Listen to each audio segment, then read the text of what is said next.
Kung nagtatanong ka kung ano ang lasa ng pagtataksil, ito ang alat sa iyong balat at ang pananabik sa dilim. Ito ang unang pagbagsak ni Andrea. Malamig ang gabi at ang ulan ay tumatama sa mga bintana.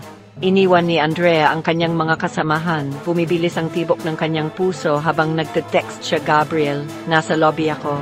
Lumitaw siya, itim na kamiseta, hindi mabasa ang mga mata, isang hindi nasagot na tanong ang nakabitin sa pagitan nila. Walang salita. Tanging tensyon, makapal at kuryente. Sa itaas, nakakabingi ang katahimikan.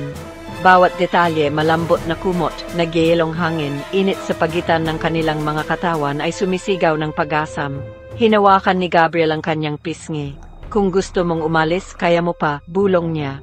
Ngunit nilapitan ni Andrea ang distansya, ang kanyang mga labi ang sumasagot para sa kanya.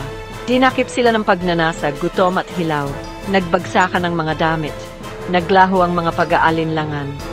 Bawat halik, bawat hawak, isang alaala at isang pangakong nasira. Pagkatapos, wala kundi katahimikan at ang alingaw-ngaw ng isang pangalan, Marco, na nakulong sa isip ni Andrea.